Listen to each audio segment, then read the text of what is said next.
Olá, meu nome é André, seja bem-vindo ao canal Meio Retrô, um canal eclético. Eu sou evangélico e neste meu canal eu falo sobre diversos assuntos, entre eles política, religião, tecnologia, turismo.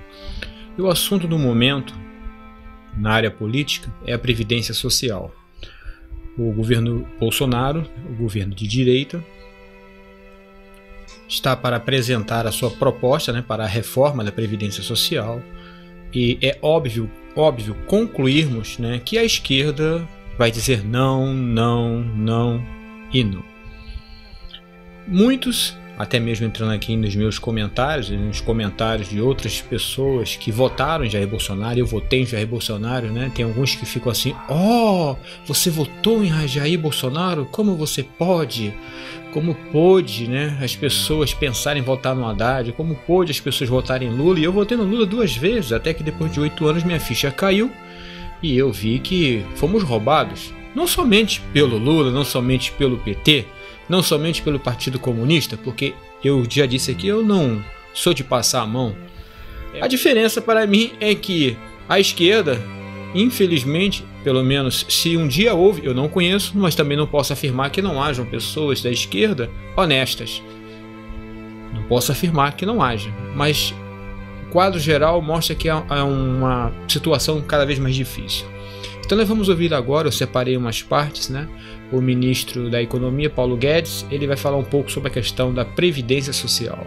Vamos lá? A antiga Previdência se exauriu financeiramente. É uma fábrica de privilégios, arma de destruição em massa de empregos pela forma inadequada de financiamento, porque os encargos trabalhistas incidem sobre a folha de pagamentos. Então, para um brasileiro conseguir emprego, o outro fica desempregado. Os encargos chegam a dobrar o custo da mão de obra. É o imposto mais cruel que existe, que é sobre a mão de obra. Então, a geração de empregos fica completamente comprometida. De 96 milhões de brasileiros, que são a população economicamente ativa, são os brasileiros em idade de trabalhar, quase 100 milhões, 46 milhões não têm carteira de trabalho. Então ela tem várias bombas de relógio a bordo. É um avião destinado a cair, com várias bombas de relógio a bordo. A primeira é a bomba demográfica. À medida que o país, a distribuição etária vai mudando, o Brasil vai tendo menos jovens, há uma condenação a esse sistema de repartição, porque cada vez você tem menos jovens, cada vez mais idosos, e essa bomba está marcada para estourar. O Brasil tem apenas 11% de idosos e a Previdência já está às vésperas de um colapso financeiro. Então, essa bomba demográfica é a primeira grande ameaça. A segunda ameaça é exatamente o desemprego em massa que ela produz. 46 milhões de brasileiros vão envelhecer e eles não contribuem porque eles não conseguem emprego formal. Então não conseguem contribuir. A forma de financiamento é tão equivocada com os impostos sobre a folha de pagamentos que você desemprega pessoas, elas não contribuem, elas vão envelhecer, passam a vida desempregadas ou empregadas de forma informal, mercado informal. São empregos de baixa produtividade, de baixas aspirações e baixas possibilidades. Como não tem capital, tecnologia, a produtividade acaba sendo baixa, informal, e essas pessoas estão condenadas não só a uma vida à margem do sistema oficial, como também já condenadas também a uma aposentadoria pobre lá na frente, porque vão quebrar o sistema. Bom, o meu primeiro comentário sobre essa primeira parte da fala do ministro da Economia, eu discordo dele. André, você tem capacidade para isso? Gente, prestem atenção no que eu vou dizer. Ele colocou como se as pessoas que têm empregos informais, ou seja, não dentro do sistema, como ele mesmo colocou aí, do sistema correto, do sistema certo, ser empregado, e ter cumprir com todos os encargos trabalhistas, essa pessoa ela está condenada a viver a margem, e vai ter uma vida complicada. Gente, eu discordo dessa parte dele, porque o que nós faltamos, o que nos falta, o que nos faltam conhecimento administrativo básico. Que eu só vim parar, veja bem, eu só vim parar para raciocinar agora aqui depois dos 50 anos de idade. Esse é o grande problema dos brasileiros. Não é falta de colégio, de canudo, de segundo, primeiro grau, não, como já falei aqui do primeiro grau. Não é falta disso não, é falta de realmente parar, ter tempo para parar e raciocinar, pensar. Esse é o problema, a preguiça de pensar. Havia uma loja de material de construção e eu devia ter uns 15, 16 anos, fui comprar alguma coisa lá e escutei quando o dono da loja, que eu acho que até falecido já, que ele já tinha uma certa idade, estava conversando com outra pessoa que o problema dos brasileiros, ele já dizendo isso, é ele não parar para fazer as contas. A pessoa pega o dinheiro, dá aquele dinheiro todo para o INPS, o INPS não volta a nada, a maior dificuldade, a pessoa só tem acesso àquele dinheiro quando se aposenta. Eu digo, se as pessoas pegassem o dinheiro do INPS, mais todos aqueles direitos, fundo de garantia, tudo que é depositado da parte do patrão, e pegasse e depositasse numa conta, a pessoa administrando seu próprio dinheiro, ela poderia fazer investimentos, ela poderia fazer várias outras coisas. Só que o brasileiro é muito acomodado. Eu me incluo nessa. Nós brasileiros somos muito acomodados. Não queremos parar. Eu pergunto para você, seja sincero quando você for postar aqui embaixo. Seja sincero. Você sabe qual é a sua despesa total que você tem na sua casa, na sua família? A grande maioria. Não teve uma pessoa que me respondeu. Eu sei, André. A minha despesa é X. Não teve uma pessoa. Nunca se sentaram para fazer as contas. Para por aqui, vamos continuar ouvindo aí o ministro. Então a nova Previdência justamente reduz privilégios, reduz fraudes, reduz as desigualdades e começa esse movimento em direção a um novo regime para que não tenhamos as gerações futuras sofrendo dessa mesma ameaça financeira, além do problema moral. Então, o antigo regime tem o grande defeito de ser inviável financeiramente, a médio e longo prazo, está condenado, é um avião condenado a cair. Eu usei essa imagem várias vezes com o presidente Bolsonaro, dizendo, presidente, lá na frente, ou fazemos uma reforma dessa, ou esse avião cai com todo mundo a bordo. E o presidente teve a altura do desafio e disse, Paulo, estuda esses detalhes, mas lá na frente nós vamos cuidar disso, confie em mim. E ele cumpriu completamente todas as expectativas que eu tinha, porque deu apoio, participou, sugeriu e colocou todo mundo dentro de uma reforma abrangente. Todos os setores, uma reforma ampla, então os servidores civis, então a população urbana, a população do campo, os militares dão sua cota de sacrifício também. Então todos os brasileiros entraram na reforma e temos agora uma nova Previdência. A dinâmica vai ser completamente diferente à medida que se desenvolva isso, primeiro com essa dimensão econômica e financeira de garantir as aposentadorias de quem já está no sistema, que estariam ameaçadas. Nós estamos indo em direção ao que aconteceu em Portugal, na Grécia, onde houve perdas extraordinárias. Na Grécia chegou a 60%, em Portugal chegou a 30%. As pessoas perderam as suas garantias, as suas aposentadorias. Então, com esse movimento em direção à nova Previdência, nós estamos realmente salvando a antiga e abrindo um caminho novo para as futuras gerações. Existiu uma enorme disparidade social.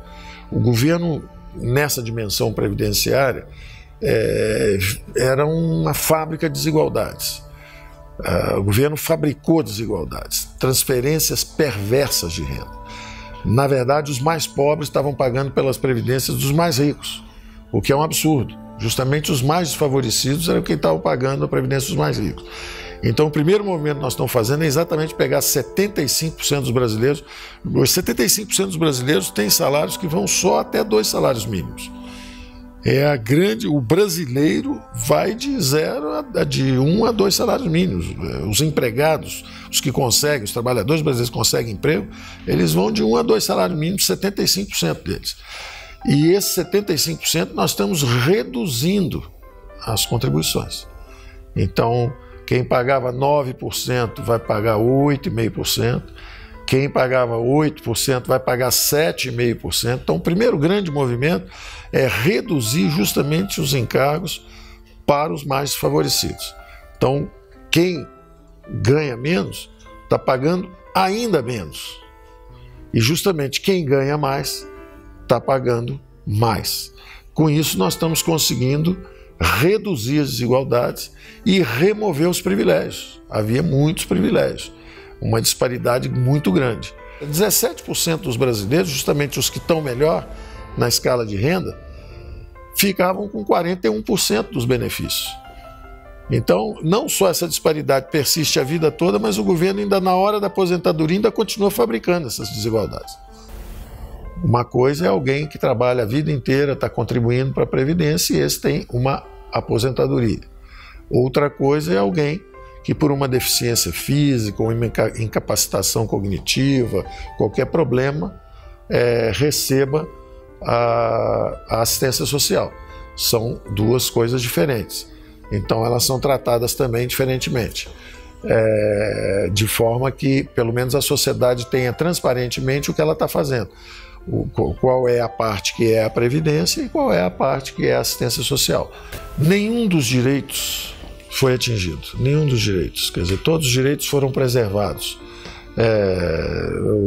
O salário mínimo, as férias, toda a legislação que está aí. Ninguém mexeu na legislação trabalhista. Para quem se aposentou, não muda. Todo o movimento vai ter uma transição. A transição que nós pedimos está em 12 anos, de forma que isso é tudo muito gradual, é lá para frente. Quem está aposentado não é atingido em absolutamente nada. Absolutamente nada. Quem está aposentado, está aposentado. Quem vai se aposentar em 2 anos também não é atingido, porque daqui a 2 anos não aconteceu nada. Você precisa, a cada 2 anos, sobe em 6 meses, então é tudo muito gradual. Se você está há 2 anos da aposentadoria, não acontece nada. Se você está há 4, 5 anos, aí sim você aumenta um pouquinho o período que vai ser exigido. Você está fazendo uma marcha em direção a períodos mais longos. Isso não só tem uma explicação biológica, que nós estamos vivendo mais, mas isso também tem outras explicações importantes. A primeira é justamente a ideia de que os mais pobres já se aposentam mais tarde. Quem está usufruindo da aposentadoria precoce são justamente as classes mais favorecidas.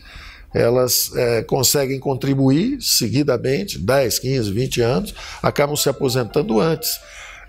Quando você passa a idade para 65 anos, as classes mais pobres, os indivíduos mais pobres, os desfavorecidos, já estão se aposentando com 65 anos, porque não tiveram tempo suficiente de contribuição. De forma que quando a gente pega os homens e leva de 60 para 65, nós estamos atingindo, justamente mantendo mais tempo na força de trabalho, os mais favorecidos. Eles é que estão sendo atingidos, são justamente os que eram privilegiados por aposentadorias precoces, é que estão ficando mais tempo. E da mesma forma, isso foi bem abrangente. Então, os homens estão subindo, as mulheres também subiram a idade, os militares estão subindo a idade também, estão tendo que ficar mais tempo, quer dizer, isso foi pedido para todos. Agora, curiosamente, isso está atingindo justamente os mais privilegiados e não os menos, os favorecidos. Eu discordo, né? Discordo do que disse o ministro aí nesse pedaço, que ele disse que foi abrangente, igual para todos. Não. Eu entendo que o correto era a classe mais pobre deveria se aposentar mais cedo. Aqueles que contribuem pouco porque ganham pouco. E aqueles que ganham muito deveriam se aposentar mais tarde. Isso, para mim, tenho certeza que eu acho que se você chegou esse vídeo até esse momento, eu tenho a certeza que você vai concordar comigo. Não é correto?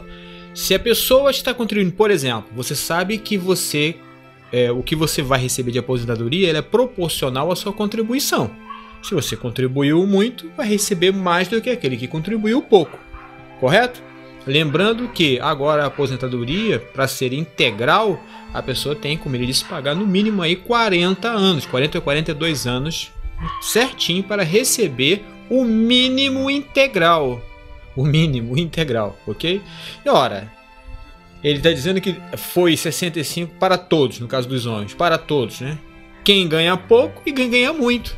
Ele diz aí que o pobre não foi prejudicado. Claro que foi prejudicado, nesse ponto tem que discordar dele. O correto era o pobre, aquele... E como é que vai classificar esse pobre?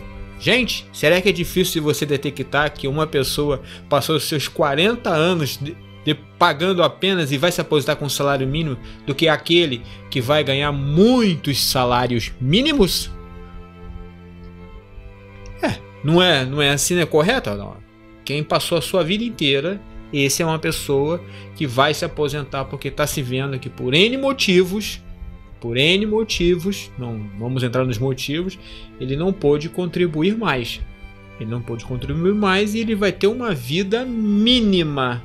Então ele vai se aposentar, por exemplo, 60 anos. E os que ganham mais só irão se aposentar com 65 porque ganham bem, ganham muito bem, tá? E vão se aposentar ganhando muito mais do que o outro. Não deveria ser assim? Essa é a minha observação, tá? Obrigado pela sua atenção. O link para você ouvir, houve uns pequenos cortes, mas nada de tão assim, nossa, André, você cortou esse pedaço aí que era muito importante. Porém, você quer ouvir toda a declaração do ministro, o link vai aparecer aqui no card, na descrição desse vídeo e no meu comentário que fica no topo, ok? Obrigado pela sua atenção, que o Senhor Deus de Israel abençoe a você e a sua família. Amém? Até o próximo vídeo.